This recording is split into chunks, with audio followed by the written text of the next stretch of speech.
Welcome to session 2. In this session, I'm going to spend some moments exploring the phrase, too old to cry, but it hurts too much to lie. I'm so pleased that you've made the choice to continue exploring this concept of finding freedom in failure. I hope since session 1, you've found some moments of courage to reflect, to notice, maybe even to risk. If you've landed here for the first time, why not search out the first video for context and then jump back to this space? Just a quick reminder of the road that we're on together.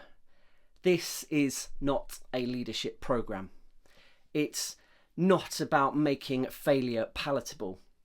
This is about freedom. The kind of freedom that's found when we stop pretending, when we stop performing, and when we start working with the truth, even when it's hard. So today we're diving into something that may feel a little raw. We're going to look at the shame that we carry when things fall apart, and how we often silence it by pushing down what we really feel. So that phrase, too old to cry, but it hurts too much to lie.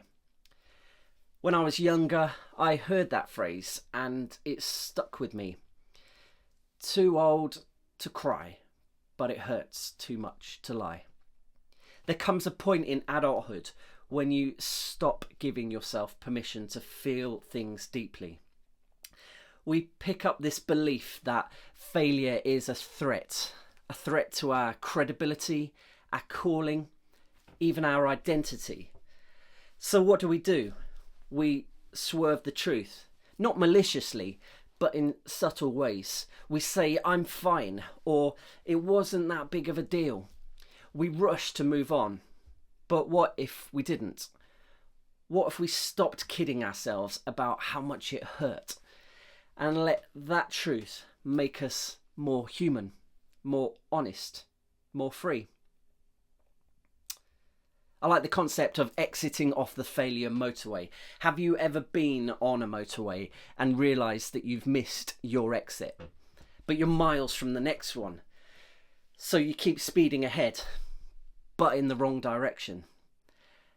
That's what it feels like when you get stuck in a story about failure and don't know how to get off. A number of thinkers have explored the idea of failing or falling forward. But sometimes the first move forward is actually off the road you're on. In leadership, in life, in systems, we often stay too long in strategies, roles, or rhythms that no longer fit. And we do that because we're afraid to admit it didn't work. But honesty is the exit ramp. Here's a question to consider. Where in your life or leadership are you speeding past the signs that it's time to shift? No matter what happens to you, failure is an inside job. This might be one of the most radical ideas we'll sit within this series. Failure is not something that happens to you. It's something that gets interpreted in you. We've all experienced circumstances we didn't choose. Funding that didn't land. A job that didn't work out. A project that flopped. But the real impact of those moments depends on how we internalise them. Back to Carol Dweck's research on growth mindset that we considered in the first reflection. That research reminds us that failure is only final if we treat it that way. People who learn to respond with curiosity instead of shame, who ask, what can I learn instead of what's wrong with me, are the ones who rise again. That doesn't mean we bypass grief. It means we honour it. Then we make meaning from it.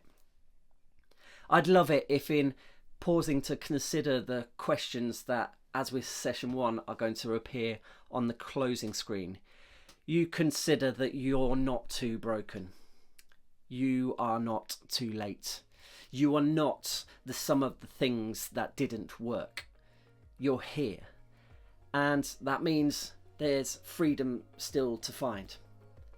These reflections are an invitation not to toughen up, not to numb out, but to live in the reality of truth and to believe that living this way will make us lighter, not heavier. Thanks for walking this road with me. Here's the questions.